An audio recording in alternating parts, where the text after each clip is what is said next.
ቤተክርስቲያን በቁጥር መብዛት ውስጥ፣ ቤተክርስቲያን በሹመት ብዛት ውስጥ፣ ቤተክርስቲያን በኃላፊነት ብዛት ውስጥ ተልእኳን አትረሳም። ክርስቲያኖች የእግዚአብሔር እረኛነትን የሚመስሉ እረኞችን እስከምታገኝ ድረስ ቤተክርስቲያን ሹመቷን አታቆም። አንዳንድ ሰው እንደዚህ ብሎ ስለሚጠይቅ ነው። አይበቃንም ወይ ጳጳሳት? አይበቃንም ወይ ካህናት? አይበቃንም ወይ ዲያቆናት? ኧረ አይበቃንም።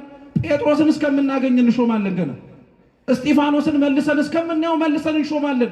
እንዲህ አይነቶቹ ናቸው ለቤተ ክርስቲያን እውነተኛ እረኛ ተደርገው ተሹመው በጊዜውም ጭምር ሆነው ለቤተ ክርስቲያን ይኖሩላት። የባላደራነትን ጠቦቶቹ፣ በጎቹ፣ ግልገሎቹ የተባሉ ለእግዚአብሔር ገንዘቡ የሆኑትን ነፍሳትን እርሱም መጠበቅ እርሱም ማሰማራት እንዲችል ኃላፊነት የተሰጠበት የመጠበቅ ቀን ነው። በስመ አብ ወወልድ ወመንፈስ ቅዱስ አሐዱ አምላክ አሜን። እንደ እግዚአብሔር ቅዱስ ፈቃድ ባለችን አጭር ደቂቃ በተሰባሰብንበትም ዓላማ ምክንያት አድርገን እንደ እግዚአብሔር ቅዱስ ፈቃድ መዝሙረ ዳዊት መዝሙር 22 በቅንፍ 23ም ጭምር ላይ ተጽፎ በሚገኝ የመጽሐፍ ቅዱስ ክፍለ ምንባብ መነሻነት እንማራለን።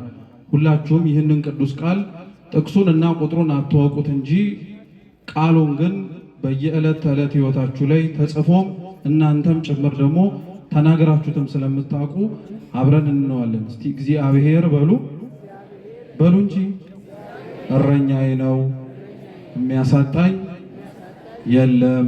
እስኪ ድገሙት። እግዚአብሔር እረኛዬ ነው የሚያሳጣኝ የለም። እስኪ ሶስተኛ ድገሙት። እግዚአብሔር ምኔ ነው ምን የሚያደርገኝ የለም። በዚህ ኃይለ ቃል በዚህ ተጽፎ በሚገኝ በመዝሙር ቃል መነሻነት እንደ እግዚአብሔር ቅዱስ ፈቃድ በቸርነቱ እንማራለን። እንዲያስተምረን፣ እንዲመክረን፣ እንዲገስጸን የእርሱ ቅዱስ ፈቃድ ይሁንልን። አምላካችንና መድኃኒታችን ልዑል እግዚአብሔር ለሊቀ ሐዋርያት ለቅዱስ ጴጥሮስ በሐዋርያው በቅዱስ ዮሐንስ ወንጌል ምዕራፍ 21 ከቁጥር 15 ጀምሮ ተጽፎ እንደምናገኘው የባላደራነትን ጠቦቶቹ፣ በጎቹ፣ ግልገሎቹ የተባሉ ለእግዚአብሔር ገንዘቡ የሆኑትን ነፍሳትን እርሱም መጠበቅ እርሱም ማሰማራት እንዲችል ኃላፊነት የተሰጠበት የመጠበቅ ቀን ነው። የምን ቀን አልኳችሁ? መልሱ እንጂ የመጠበቅ ቀን ነው። ቅዱስ ጴጥሮስ በዛሬዋ ዕለት ላይ አምላካችን መድኃኒታችን ኢየሱስ ክርስቶስ በጥብርያዶስ ባህር ዳርቻ ሌሊቱን ሙሉ አሳ ለማጥመድ ሲሰቃዩና አሳ ለማጥመድም ጭምር ሲሞክሩ ለነበሩት ለተማሪዎቹ ማጥመድ ያልቻሉትን አሳ ተገልጦ መረባችሁን በስተቀኝ በኩል ጣሉ ብሎ አሰብስቧቸው ተመልሰው ወደ ተነሱበት ወደ ወደቡ ከተመለሱ በኋላ ምግብ የተዘጋጀውን ቀምሰው ከጨረሱ በኋላ አምላካችንና መድኃኒታችን ኢየሱስ ክርስቶስ ሁላችሁም የምታውቁትን ለቅዱስ ጴጥሮስ ጥያቄ ጠየቀው። የዮና ልጅ ስምዖን ሆይ ከነዚህ ይልቅ ትወደኛለህን? አለው። ቅዱስ ጴጥሮስ በተደጋጋሚ ያለምንም መጠራጠር አምላኩ መድኃኔ ዓለም ኢየሱስ ክርስቶስን እንደሚወደው ደጋግሞ ተናገረ። ነገር ግን ጌታችን ኢየሱስ ክርስቶስ በእያንዳንዱ የቅዱስ ጴጥሮስን እወድሃለሁ ትወደኛለህ በሚሉት ጥያቄዎች ሁሉ ሊያስተላልፍለትና ሊያስተምረው የፈለገው ቁም ነገር ነበር። ልብ ብላችሁ ስሙ። የመጀመሪያ ቅዱስ ጴጥሮስን አምላካችን ኢየሱስ ክርስቶስ ትወደኛለህ ብሎ ሲጠይቀው አባቶቻችን የመጽሐፍት መተርጉማን ሲያስተምሩ ፍቅሩን በንጽጽር እንዲያስቀምጥለት ስለፈለገ ነው። ቅዱስ ጴጥሮስን ክርስቶስ ትወደኛለህ ብሎ የጠየቀው አንደኛ አንተ ራስህ ዙሪያ ላይ ካለው ነገር በሙሉ አብልጠህ ትወደኛለህ። እግዚአብሔርን ክርስቲያኖች የሚወዱት እና መውደድም ጭምር ያለባቸው በነገራችን ላይ ዙሪያቸው ላይ አለኝ ብለው ከሚያፈቅሩትና ከሚወዱት ነገር ሁሉ በላይ ነው። ከምንም ነገር ጋር እግዚአብሔር ፍቅሩ ሊነጻጸርም ሊወዳደርም ስለማይችል እኔና እናንተ እግዚአብሔርን ያለምንም ንጽጽር መውደድ አለብን ሲባል ለምን እንደሆነ ታውቃላችሁ? እግዚአብሔርም ያለምንም ንጽጽር እያንዳንዳችንን ስለሚወደን ነው። እንዲሁም የእርሱ ፍቅር ምእመናን በጣም ሊደንቃችሁ ያስፈልጋል። አንዳችሁን በሚወድበት ልክ ሌላችሁን እንደማይወድ ታውቃላችሁ? አንዳችሁን በሚወድበት ልክ ሌላችሁን አይወድም። ያ ማለት ምን ማለት መሰላችሁ? እያንዳንዱ ነፍስ ለአምላካችን ለልዑል እግዚአብሔር የፍቅሩ መጀመሪያም የፍቅሩ መጨረሻም ነው። እያንዳንዱን ነፍስ የሚወደው እግዚአብሔር በዓለም ላይ ያለ ብቸኛ ነፍስ እሱ እስከሆነ እስኪመስል ድረስ ነው። ስለዚህ እግዚአብሔር ፍጥረታቱን የሰው ልጆችን እንደዛ ስለሚወዳቸው ልጆች የሆኑት ራሱ እሱንም እንደዛ እንዲወዱ ትፈልጋሉ። ጴጥሮስን ትወደኛለህ ሲለው ከሁሉም ነገሮች አብልጠህ ታየኛለህ ወይ ሲለው እግዚአብሔር ያንን ሕይወት ለሁላችን ይስጠን። ደገመና አሁንም ትወደኛለህ ብሎ ሲጠይቀው ቅዱስ ጴጥሮስን እየጠየቀው ያለው ምን እያለው መሰላችሁ? ሌሎች ደቀ መዛሙርት ሌሎች አብረው ያሉት ወንድሞች ከሚወዱኝ በላይ ትወደኛለህን አሉ። በስንቱ ፍቅር በነገራችን ላይ እግዚአብሔር በምእመናን ላይ በሚያሳድረው ብቻ ሳይሆን ምእመናን እግዚአብሔርን በሚወዱበት መንገድ ብዙ ሰው ይቀናል። ቤተክርስቲያን ሄዳችሁ ሰዎች እንባቸውን ሲያፈሱ ስለ እግዚአብሔር ፍቅር ለመናገር ቃላት አጥሯቸው ሲቃ ሲተናነቃቸው ስታዩ አንዳንዶቻችን እንባችን ደርቆ አንደበታችንም ጭምር ስለ እግዚአብሔር ለመናገር ተከፍቶ ስናይ ሌሎች የሚሰማቸውን የጠለቀ ፍቅር እኛ ግን ሳናስተውለው ስንመለከት ምን አለ እግዚአብሔር እንደዚህ በእንባ ስለሱ በሚናገሩት ደማቸውን እንዳፈሰሱለት ቃላት አጥሯቸው ዝምታንም ጭምር እንደመረጡ አይነት ሰዎች መውደድ ብችል ማፈቀር ብችል ብለን እንጠይቃለን። ጌታችን መድኃኒታችን ኢየሱስ ክርስቶስ ቅዱስ ጴጥሮስን የጠየቀው እንደዛ ነው። ሌሎቹ በምን ያክል መጠንና በምን ያክል ሁኔታ እንደሚወዱት ያውቃል። አብዛኞቹ ሐዋርያት አባቶቻችን እግዚአብሔርን መውደዳቸውን ያሳዩት ያላቸውን ነገር በሙሉ ጥለው በመምጣታቸው ሁሉም ያለውን ጥሎ ነበር የተከተሉ። ራሱ ቅዱስ ጴጥሮስን ጀምሮ በትንሹ ካለችው መርከቡ በትንሹ ካለችው መረቡ ጀምሮ እነ ናትናኤል ዕውቀታቸውን ተከትለው አልሄዱም ነበር፣ ጥለው ነበር የተከተሉት። እነ ቅዱስ ማቴዎስ ክርስቶስን ሲከተሉት ራሳቸውን መተው ብቻ አይደለም ሀብት ንብረታቸውንም ጭምር ረስተው የተከተሉት። ክርስቲያኖች ለራሳችሁ ሁሌ መጠየቅ አለባችሁ። እግዚአብሔርን ስትከተሉት ምን ትታችሁለት እንደመጣችሁ ራሳችሁን መጠየቅ አለባችሁ። ለነገሩ ቅዱስ ዮሐንስ አፈወርቅ ምን ይላል?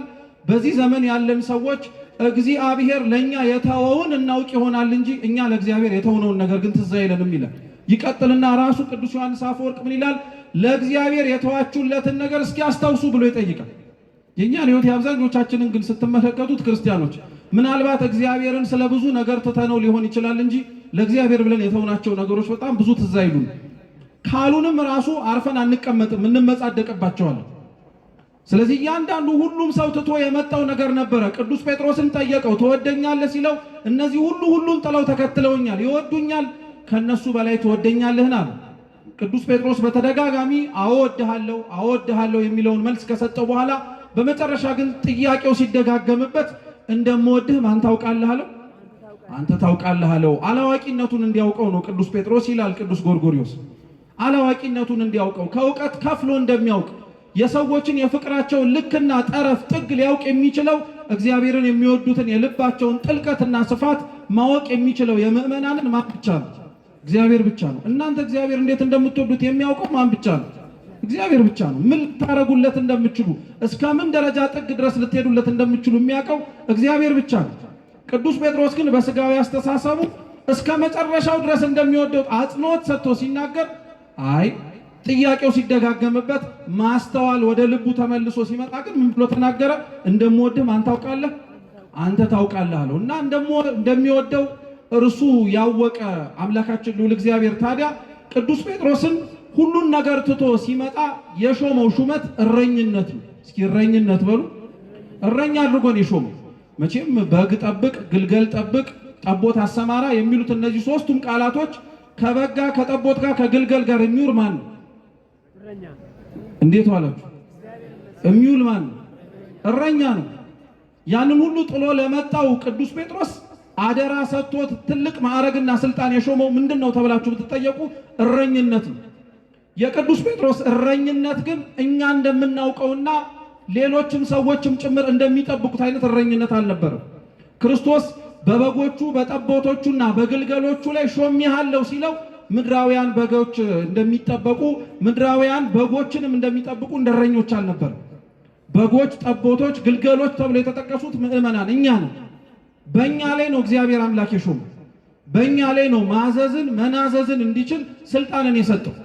ዛሬም ድረስ በእኛ ላይ ማዘዝን መናዘዝን ስልጣን ሰጥቶ ከኛ ከመካከላችን ዘወትር እንዳለ እግዚአብሔር የምናውቀው ልክ እንደ ቅዱስ ጴጥሮስ የሰጠውን እረኝነት በሰጣቸው በአባቶቻችን ካህናት ቤተ ክርስቲያንን ጌታችን ኢየሱስ ክርስቶስ ከእርገቱ በፊት ለሶስት ነገር አሳልፎ እንደሰጣት ማወቅ አለባችሁ።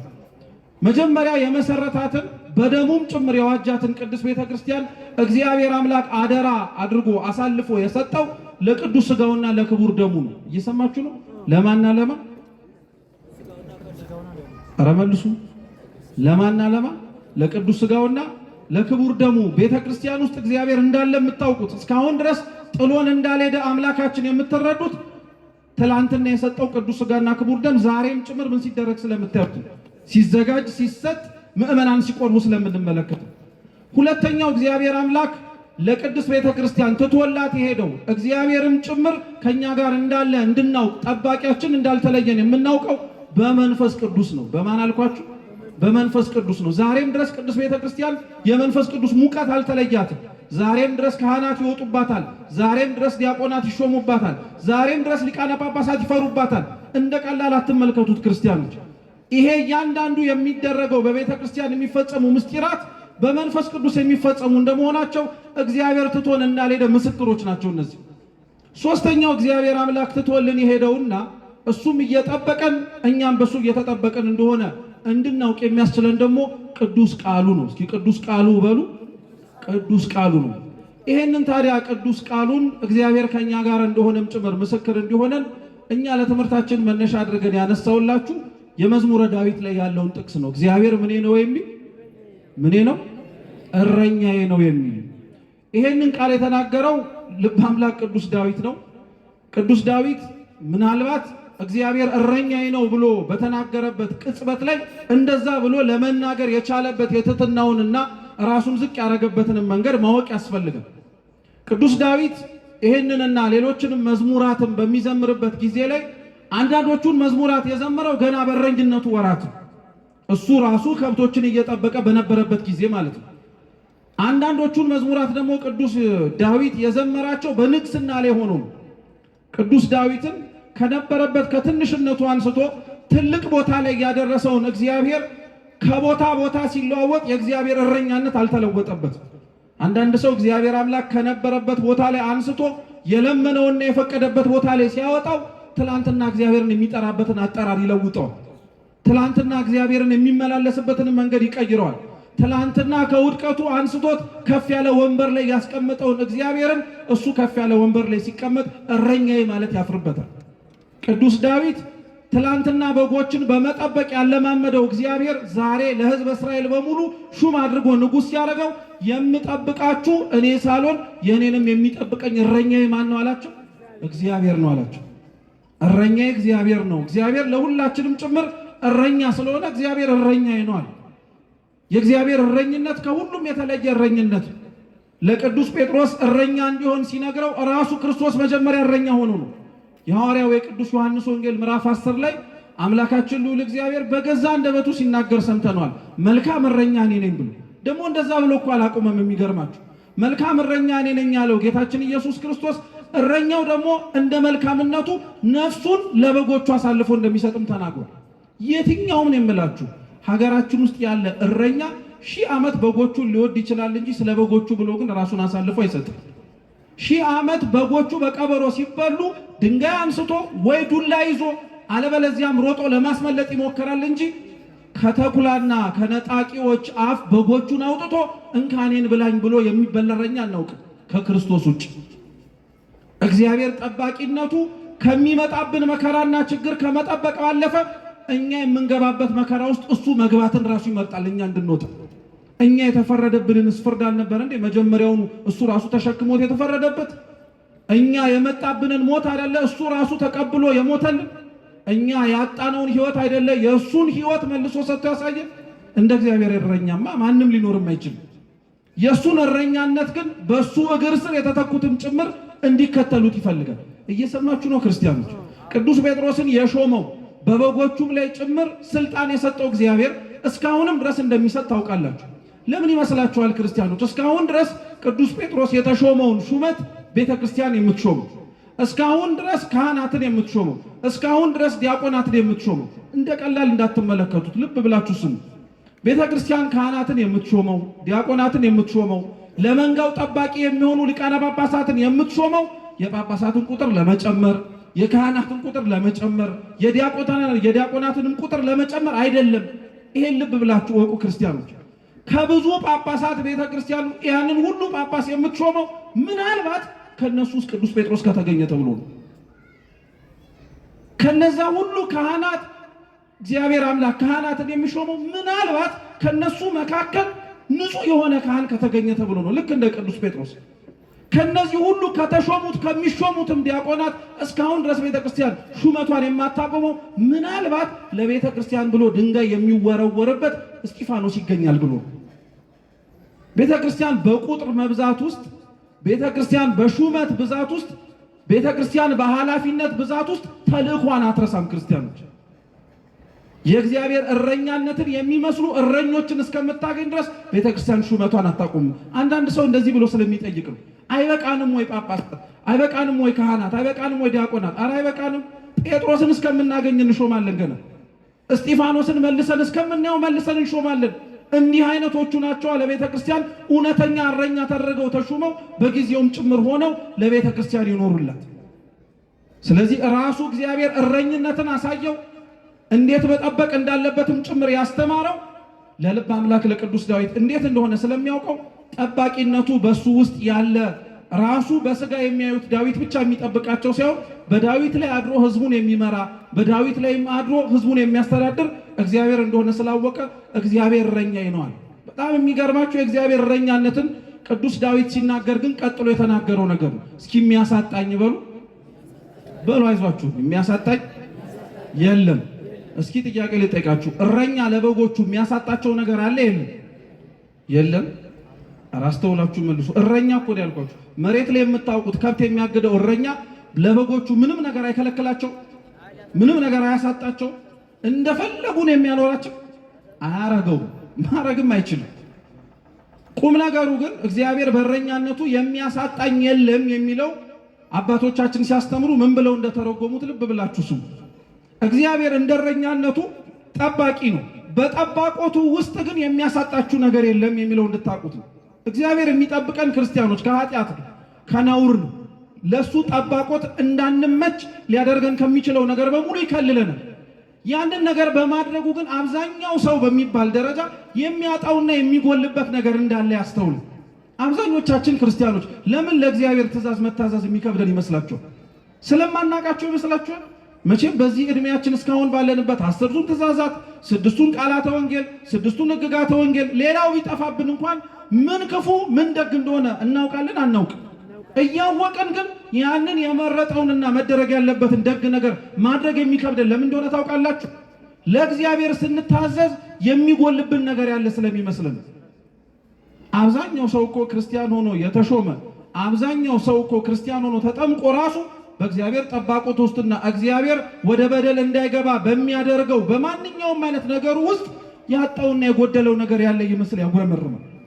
እግዚአብሔር ክርስቲያኖች ሲጠብቃችሁ ምንም ነገር አያሳጣችሁ። ዛሬ እንዳትከለክሉት ያደረጋችሁ ኃጢአት፣ ዛሬ እንዳትሰሩት ወደ ኋላ የመለሳችሁ ምንም አይነት ነገር ነገ ላይ ለሚያመጣባችሁና ነገ ላይ ለሚሆንባችሁ ከኃጢአት በሚመጣ ጉስቁልና ሊሰውራችሁ ሩቅ አትሂዱ። ዳዊትን ተመልከቱት። ቅዱስ ዳዊት ምንም እንኳን መጽሐፍ እንደ ልቤ ብሎ ራሱ እግዚአብሔር ቢጠራው ልብ አምላክ ቅዱስ ዳዊት እንደ ልቤ የማያሰኝ በጣም ብዙ ስራ ሰርቷል። ሰው ገሏል፣ የሰው ሚስት ቀምቷል፣ እግዚአብሔር አምላክን አሳዝኖታል በደንብ አድርጎ። እንደዛ ያደረገው ቅዱስ ዳዊት እንደዛ የተመላለሰው የኃጢአትን ሕይወትም ጭምር የቀመሰው ቅዱስ ዳዊት እግዚአብሔርን ግን ያሳዘነው ኃጢአት በመስራቱ አልነበረም። ኃጢአት ሰርቶ ኃጢአቱን በመርሳቱ። እየሰማችሁ ነው? አብዛኞቻችን እግዚአብሔር የሚያዝንብን በደለኛ በመሆናችን አይደለም፣ በደለኛነታችን ግን በመርሳታችን ነው። በደለኛነታችንን መርሳታችንን ኃጢአታችንን መዘንጋታችንን እግዚአብሔር አይወደውም። ክርስቲያኖች በደንብ አድርገን ንስሐ እንድንገባበት፣ በደንብ አድርገን እንድንናዘዝበት፣ በደንብ አድርገን ከእሱ ጋር እንድንታረቅበት ይፈልጋል። ዳዊት ኃጢአት ሰርቶ ኃጢአቱን ረሳው። ነቢዩ ናታንን አመጣውና የራሱን ኃጢአት እንዴት አድርጎ ማስታወስ እንዳለበት ነገሩ። ከጎረቤት ያለ አንድ ሰው ታላቅ የሆነ ሰው መጥቶበት ድግስ ለመደገስ ፈለገ። ብዙ ከብቶች ነበሩታል። እየሰማችሁ ነው? ብዙ ከብቶች ነበሩታል። ከሱ ካሉት ከብዙ ከብቶቹ መካከል ግን ጎረቤቱ ላይ ያለች አንዲት ከብት አየና እሷን ፈለጋታል። እሷን አመጣት፣ አረዳት። ከዛ በኋላ ለእንግዳው አቀረበለት። እንዲህ አይነቱ ሰው በሀገር ቢኖር ምን ፍርድ ትፈርዳለህ? ዳዊት በጣም ተናደደ። እንዴት ብዙ እያለው ምንም ነገር ከሌለውና ጥቂት ካለው አንድ ነገር ካለው ነጥቆ ይወስዳል አለ። ዳዊት እየፈረደ የነበረው ራሱ ላይ ምንም ያላጣ ንጉሥ ነበረ። ነፍሱን አጥፍቶ ሚስቱን የወሰደበትን ያንን ሰው ግን እንዲያስታውሰው በምሳሌ ነገሩ። ዳዊት ይህንን አውቆ በራሱም ላይ ፈርዶ ከዛ በኋላ ወደ እግዚአብሔር ተመለሰ። ክርስቲያኖች ልብ ብላችሁ ስሙ። እግዚአብሔር የፍርድ ዙፋን ፊት ቆማችሁ ሳይፈርድባችሁ ራሳችሁ ላይ ፍረዱ። እግዚአብሔር በፍርዱ ዙፋን ፊት ቆማችሁ ሳይፈርድባችሁ ራሳችሁ ላይ በደለኛ ነኝ ብላችሁ ፍረዱ። ራስ ላይ መፍረድን ቤተክርስቲያኒቷ ራሱ ትፈቅዳለች። ራስ ላይ ጥፋተኛ ነኝ ብሎ መናገርን ቤተክርስቲያን ትፈቅዳለች። ይሄንን ሁሉ ቅዱስ ዳዊት ካደረገ በኋላ የሚገርማችሁ ለኔና ለእናንተ የቆጠርናቸው 2 ኃጢአቶች ዳዊት ላይ ግን ያመጡበት በጣም ብዙ መዘዝ ነው። የወለደው ልጅ ሞቶበታል። የገዛ ልጁ ተነስቶ አምጾበታል። ብዙም ሳይቆይ በልጁና ከልጅ ልጁ በኋላ ያሉት በሮብዓም ዘመን መንግስቱ ተከፍሎበታል። አንዲት ጥፋት እኮ ነው ያጠፋው። 2 ጥፋት ነው ያጠፋው። ያጠፋው ጥፋት ግን በእጥፍ ሆኖ ነው የተመለሰልን። ዛሬ የምንሰራቸው ኃጢአቶች ነገና ከነገ ወዲያ ላይ በእጥፍ ሆነው የእግዚአብሔርን መንግስትና እረኛነት እንደሚያሳጣን አብዛኞቻችን አናውቅ። እግዚአብሔር እንደ እረኛነቱ በጎቹን ይንከባከባል ማለት ክርስቲያኖች አደራችሁን በመሐሪነቱ ውስጥ ያለ ፈታሂነትና ቀጪነት አምላክም እንዳለው አትርሱ። ስለዚህ እግዚአብሔር እረኛዬ ነው ያለው ቅዱስ ዳዊት በጠባቆቱ ውስጥ ኃጢአት እንዳልሰራ በሚከለክለኝ ውስጥ ምንም ነገር አያሳጣኝም አለ። ቀጠለና ደግሞ ምን አለ? ነፍሴን መለሳት አለ። እስኪ ነፍሴን በሉ እንጂ ምን አረጋት? ዳዊት ይሄን መዝሙር እኮ ሲዘምር ነፍስና ስጋው አብረውት ሆነው እኮ ነፍሴን መለሳት ማለት ምን ማለት መሰላችሁ? ማስተዋል እንድችል አደረገኝ ማለት ነው። ከምን እንደራኩኝ ከእግዚአብሔር ጠባቆት ርቄ የደረሰብኝን ነገር በሙሉ በማየት ውስጥ ወደ ኋላ ተመልሼ በደንብ አድርጌ ማስተዋል እንድችል ነፍሴን መለሳት አለ። ይሄን ብቻ አይደለም፣ እንደ ጠባቂነቱ ደግሞ እረኛው የሚያሳጣቸው ነገር ለበጎቹ እንደሌለ የተናገረው ቅዱስ ዳዊት እዚሁ መዝሙሩ ላይ ደግሞ ምን አለ? በለመለመ መስክ ያሰማራኛል፣ በረፍት ውሃ ዘንድም ምን ያደርገኛል። አይገርማችሁ? ለበግ በጣም የሚያሳስበው ነገር ምግብና መጠጥ ነው። ሌላ ምንም ነገር ያሳስበው የሚያድርበት ምን የሚልበት ከተመቸው ሆዱ ከጠገበ ምንም ችግር የለበት። አሁን እናንተ በጣም የሚያሳስበን ነገር ምንድን ነው? አይዟችሁ አትፍሩ፣ እኔ ልመልስላችሁ። እህል ነው። የምትሰሩት ስለምንድን ነው? ለመብላት አይደለም እንዴ? ለመመጾት ነው ብላችሁ እንደው አደራችሁን ከሆነ ጥሩ። ግን አብዛኛው ሰው የሚሰራው ሆዱን ምን ለማድረግ ነው? ለመብላት ነው። እንደ በግነታችን እግዚአብሔር አምላክ አመላችንን ስለሚያውቀው በለመለመ መስክና በእረፍት ውሃ ዘንድም የምንበላውን የምንጠጣውን ይሰጠናል። በጣም ነው የሚገርማችሁ። እግዚአብሔር መጋቢነቱ ራሱ እንዴት እንደሆነ ተመልከቱት። የቅዱስ ማቴዎስ ወንጌል ምዕራፍ 5 ላይ አምላካችን የተራራውን ስብከት ሲያስተምር በጣም ብዙ ሰዎች ይሰሙት ነበር እና እነዛ ብዙ በተራራ ላይ ሆኖ ያስተምራቸው የነበሩትን ነፍሳት በተራራ ላይ ሆኖ ይመክራቸው የነበሩትን እስራኤላውያን በሙሉ ከአንድም 2 ጊዜ ከትምህርቱ ጣፋጭነት የተነሳ እዛው ገበያ እስከሚፈታበት ምሽት ሰዓት ድረስ ተቀምጦ ይማሩ ነበር እና ጌታችን ኢየሱስ ክርስቶስ እንጀራና ዓሣ ያበረከተ አብልቷቸው አጠጥቷቸው ነበር እና መጽሐፍ ትርጓሜያችን ምን ይላል መሰላችሁ? እንጀራውንም ሲያበላቸው እንጀራውን ከማብላቱ በፊት ቄጠማ የተጎዘጎዘበት መልካም የሆነ ቦታ ላይ እንዲሰፍሩ አደረጋቸው። ለምን እንደሆነ ታውቃላችሁ? መብላቱንስ አብልቶናል፣ ነገር ግን ያው እየቆረቆረን ነው የዋጥነው ብለው እንዳያሙት ማለት ነው። እሱ ብቻ አይደለም፣ ሲያጠጣቸውም ራሱ ያበላቸው አምላካቸው ከወንዝ ዳር እንዲቀመጡ ነው ያደረጋቸው። መብላቱን በልተናል፣ ነገር ግን ደግሞ የበላነውን በምን እናውርደው ታነቅን ብለው እንዳያጉረመሩ እግዚአብሔር ሲያበላ ሲያጠጣህም ጭምር ምቾትህን እንዲሰማህ አድርጎ ነው። አሁን በጣም የሚገርማችሁ ግን እንደዚህ የሚጨነቅላችሁን እግዚአብሔር እናንተ ትጨነቁለታላችሁ ወይ ነው ጥያቄ። እንደዚህ የሚያስብላችሁን እግዚአብሔር እናንተስ ታስቡለታላችሁ ወይ? እግዚአብሔር ለዛ ነው ክርስቲያኖች አሁን እንደነዚህ አይነት መርሃ ግብራት ተዘጋጅተው ኑ ተሰብስበን እግዚአብሔርን እናመስግን፣ ኑ በአባቶቻችን ጸሎት እንባረክ፣ ኑ በምህላ እግዚአብሔር አምላክን እንጥራው ሲባል እግዚአብሔር ምን እያደረገ እንደሆነ እየገባችሁ ነው። እረኛ ሆኖ እየጠበቃችሁ እኮ ነው። በዚህ ሰዓት ላይ ምን ልናደርግ እንደምንችል፣ በዚህ ወቅት ላይ ምን ሰርተን እግዚአብሔርን ልናሳዝነው እንደምንችል አናውቅም። በእርግጠኝነት ግን በእግዚአብሔር ቤት በዚህ ሰዓትና በዚህ ቅጽበት በመገኘታችን እግዚአብሔር ከማናውቀው እርሱን ሰርተን ከምናሳዝነው ነገር ጠብቆናል። አልጠበቀንም? ጠብቆናል። ምንም ጥርጥር የለው። ነፍሳችንንስ ማስተዋል እንድትችል አድርጓታል? አላደረጋት? አድርጓታል። አብልቶናል? አላበላን? አብልቶናል፣ አጠጥቶናል። የምናመሰግነው ምስጋና ተሰብስበን የምንዘምረው መዝሙር እኮ ክርስቲያኖች ተራ ዝማሬ እንዳይመስላችሁ ድምጻችንን አሰምተን ለሌላውም ጭምር የምንሰማበት የድምጽ ውድድርም ልኬት አይደለም። ክርስቲያኖች ይሄ የምንዘምረው መዝሙር እኮ በላይ በሰማያት ቅዱሳን መላእክት እያመሰገኑ እንጀራቸው የሆነ ምግባቸውን እኮ ነው። ይሄንን መዝሙር ስንዘምር እኮ ነፍሳችንም ጭምር እየጠገበች እንደሆነ ማስተዋል መቻል አለባችሁ። ስለዚህ በዚህ ቅጽበት በዚህች ሁኔታ ከምንሰራው ኃጢአት ጠብቆ እርሱን ልናሳዝነው ከምንችለው ነገር በሙሉ ሰውሮ እንበላው ዘንድ እንጠጣው ዘንድ ምስጋናውን ሰጥቶ ማስተዋል እንድንችል ነፍሳችንንም መልሶ የጠበቀን ማን ይመስገን? ማን ይመስገን? እግዚአብሔር ይመስገን። የሰማነውን በልቦናችን ሰሌዳ ይጻፍልን። የምንዘምረውን መዝሙር የምናቀርበውን ምስጋና አምላካችን በብሩህ ገጽ ከደመና በታች ሳያስቀር ይቀበልልን። እንደ ቸርነቱ በዚህ እንደተሰበሰብነው ከምንም በላይ ደግሞ በላይ በመንግስተ ሰማያት እንብል እንዳይመስላችሁ ቅዳሴው ላይ ተሰብስበን ለመቁረብ ያብቃል። ይሄ ሁሉ ምእመን ይሄ ሁሉ ክርስቲያን ተሰብስቦ ቤተ ክርስቲያናችንን ደስ የምትሰኘው እውነተኛ የሆነውን አማናዊም የሆነውን የጌታችን የመድኃኒታችን ኢየሱስ ክርስቶስ ቅዱስ ሥጋውን ክቡር ደሙን መቀበል ስንችል እንደሆነ ይታወቃልና ለዛ ክብር እንድንበቃ አምላካችን ልዑል እግዚአብሔር ይፍቀድልን፣ ይርዳን። የሰማነውን በልቦናችን ሰሌዳ ይጻፍልን። በጎደለው በነጠበው በሊቃውንት በአባታችን የሚታረም ይሁን። ወስብሐት ለእግዚአብሔር።